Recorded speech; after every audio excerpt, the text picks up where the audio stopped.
The silk of his sheets still clung to my skin like a guilty memory, each breath carrying the scent of his cologne, mixed with the lemon polish I'd used on his nightstand hours before. I shouldn't have been in his bed. I knew that the moment I'd let him pull me through the door of his private wing, my cleaning apron discarded on floors so expensive I used to pray I wouldn't scuff them. But Harley had insisted, his calloused fingers surprisingly gentle on my jaw as he tipped my face up to meet eyes that looked at me like I was something precious instead of hired help. "You're shaking, Elena," he'd murmured against my throat, pulling the duvet around my bare shoulders like I was worth protecting. "You carry the weight of this whole estate on those delicate shoulders. Let me carry you for once." That was 6 weeks ago. Now those same hands were signing the order that would bury me alive, his platinum pen scratching across official documents while I knelt on the same marble floor I used to scrub, my wrists burning in handcuffs, my small baby bump pressing against my thighs. He didn't look at my stomach. He didn't look at the life we'd created in secret, in shadows, in the few hours between midnight and dawn when the ruthless Harley King had let himself be human. He only looked at the empty velvet jewelry box on the table between us, and at the woman he'd already decided was a thief. The evidence sat on my narrow bed like an accusation. The King family emeralds, 3 generations of blood-stained wealth, nestled in a pillowcase that still smelled like the lavender detergent I bought in bulk from the dollar store. I'd never seen them this close before. They caught the weak light from my single window and threw green fire across walls I'd painted myself to cover the water stains. "I didn't take them." My voice came out smaller than I wanted, childlike, as Harley filled the doorway of my room in the servants' wing. He looked obscene here, his tailored suit worth more than everything I owned, his presence sucking the air from a space barely larger than his walk-in closet. "Harley, please, I would never." "Don't." The word cracked like a whip. He stepped inside and I instinctively moved back until my spine hit the wall. This was the man who'd traced constellations on my bare skin 3 nights ago, who'd whispered my name like a prayer. Now his eyes held the same warmth as a blade. "The security footage shows you entering the vault at 2 a.m. The stones were reported missing at dawn. You are the only person who had access to my private quarters." "Because you gave me access?" Desperation clawed up my throat. "You asked me to come to your room, remember? You wanted—" He'd flooded my face. I couldn't say it, not with his head of security standing in the hallway, not with the cold calculation in Harley's expression making me feel like something he'd scraped off his shoe. "Harley?" I pressed my hand to my stomach, that small swell I'd been hiding under loose uniforms. "I need to tell you something. I'm pregnant?" His laugh was cruel, surgical. "Of course you are. Let me guess, it's mine?" "God, Elena, I knew you were desperate, but I didn't take you for stupid." He pulled his phone from his pocket, not even looking at me anymore. "A last-ditch lie to what? Make me feel guilty? Make me go easy on you?" "It's not a lie." Tears burned my eyes, blurred his face into something monstrous. "I'm 8 weeks. Spare me." He was already dialing, already speaking to his lawyer in that clipped tone that meant someone's life was about to be ruined. "Mine. I want her processed tonight. No trial. I have judges who owe me favors." The state penitentiary accepted me at midnight. By morning, I was just another number in gray cotton, and the man who put me there was already forgetting my name. Harley didn't ask why a dying man wanted to see him. In their world, deathbed confessions were a courtesy, a last chance to clear debts before meeting whatever god or devil was waiting. He found Volkov in a private hospital room that Harley's money had bought, the old Russian reduced to a skeleton wrapped in expensive sheets, oxygen tubes snaking into his nose. "King," Volkov's voice rattled like coins in a tin can. "Come closer. I don't want the nurses hearing this." Harley approached, scotch still in hand, and waited. He'd put 3 bullets in Volkov's organization 2 years ago.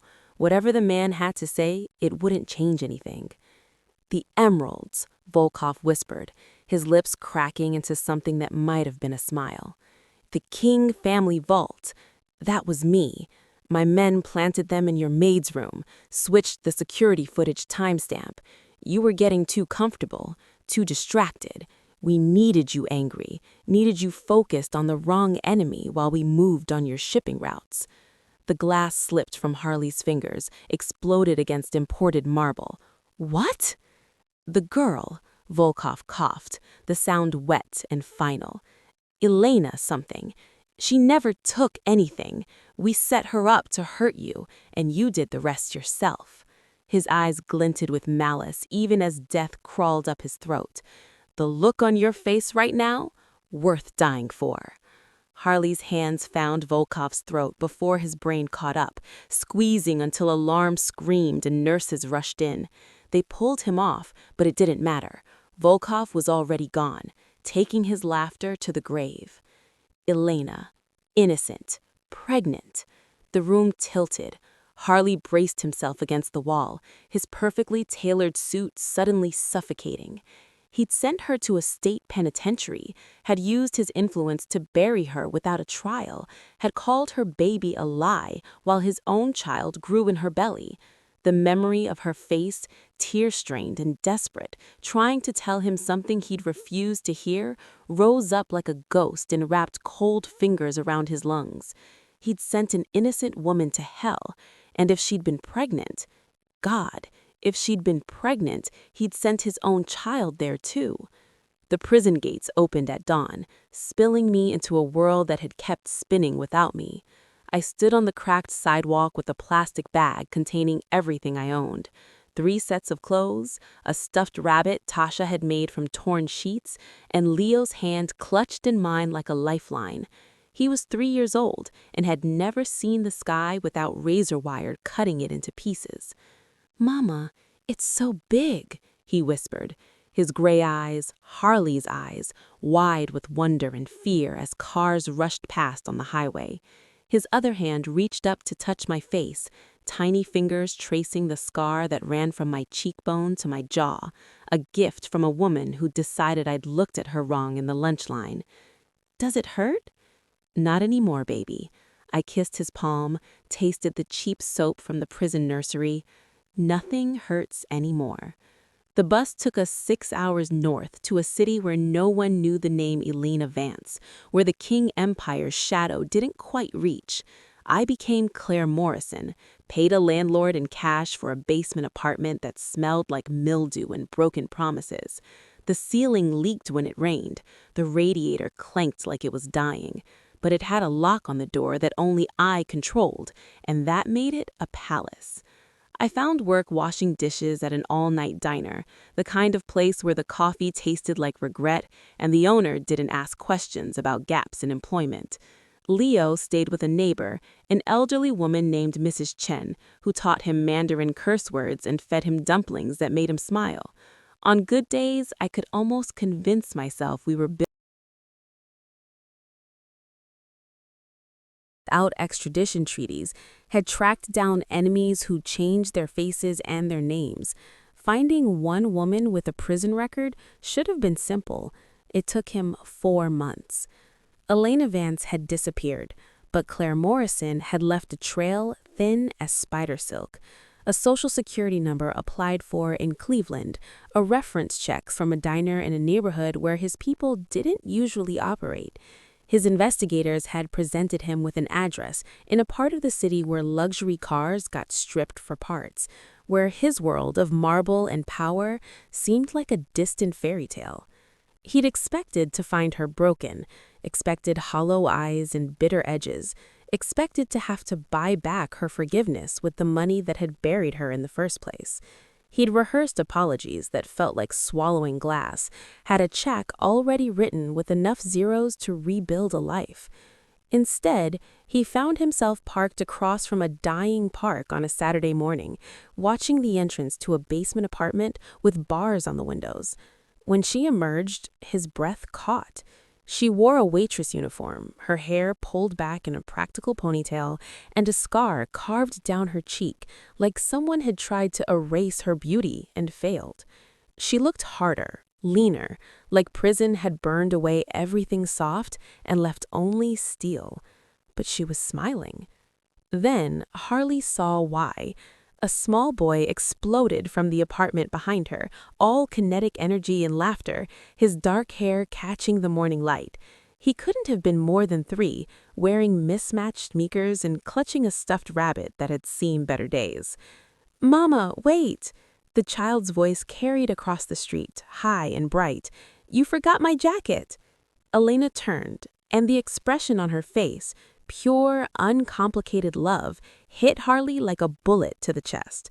She crouched down, patient, while the boy struggled into a jacket 2 sizes too big, then took his hand and started walking toward the park.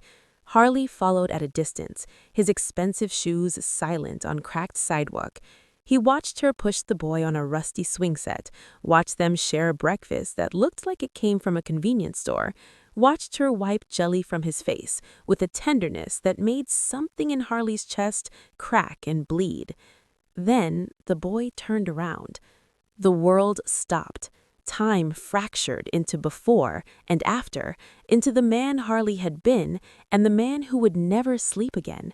Because staring back at him from 20 yards away, attached to a body that couldn't have been more than 40 pounds, was his own face, his storm gray eyes, his sharp cheekbones, his stubborn jaw. Even the way the boy tilted his head, assessing the stranger watching from the shadows, was pure king. She hadn't lied. God help him, she hadn't lied. And he'd stolen 3 years from his own son. Elena saw him before he reached them. Harley watched her body go rigid, watched her smile die like someone had flipped a switch. In one fluid movement, she positioned herself between him and the boy, one hand shooting out to grip the child's shoulder, not frantically, not with panic, but with the cold precision of someone who'd learned to fight in places where hesitation meant death. "Leo, stay behind Mama." Her voice was steady, controlled, nothing like the trembling girl who'd begged him to listen 3 years ago. The scar on her cheek caught the sunlight, and Harley felt it like an accusation. "Don't move." Elena. Her name felt foreign on his tongue, weighted with crimes he couldn't undo. He stopped 10 feet away, hands visible, non-threatening, though they both knew he could buy this entire neighborhood with a phone call. "I need to talk to you." "You need to leave." She didn't blink, didn't waver. "Right now." "He has my eyes." The words escaped before he could stop them, raw and desperate. "Elena, that boy has nothing of yours." Her voice cut like a blade. "You gave up that right when you signed the papers that sent me to hell. You gave it up when you called him a lie while he was growing in me. You gave it up when you made sure I'd never see the sun again." She paused, and something flickered across her face. Not quite a smile, but close. "Turns out you're not as powerful as you thought. I saw plenty of sun in the prison yard." Leo peered around her hip, those devastating gray eyes curious and confused. "Mama, who was that man?" "No one, baby." She crouched down, never taking her eyes off Harley, and kissed the boy's forehead. "Go play on the slide for a minute. Mama needs to talk to this stranger."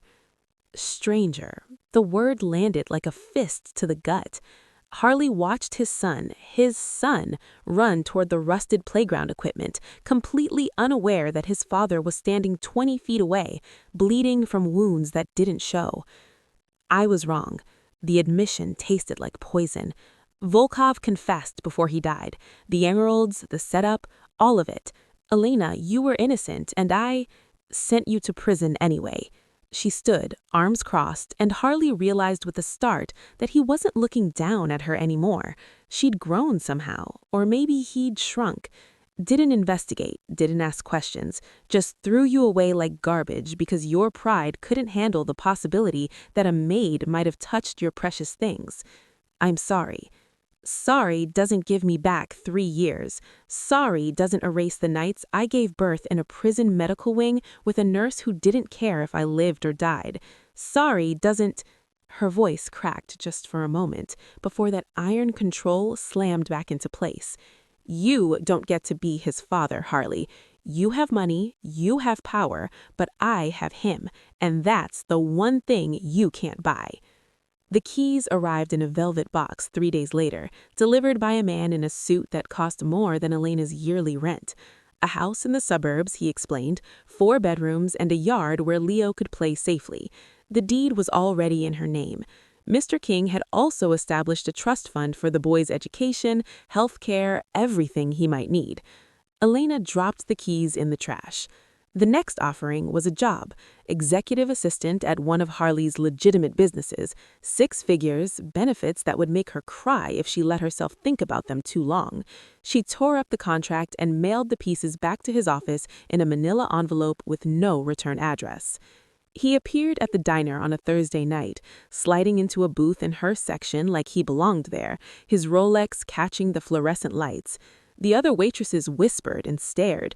Men who looked like Harley King didn't eat in places where the meatloaf was a biohazard. "Coffee," he said when she approached, her order pad a shield between them. "We don't serve your kind of coffee here." She poured the Bert Berna brew anyway, watching it splash into a chipped mug. "And I don't have 5 minutes. Some of us work for a living." "Elena," he waited until she met his eyes. "Let me help. Let me give Leo what he deserves." "What he deserves is a father who wanted him from the beginning." She slapped the check on the table. "We don't need your charity, Harley. We're fine."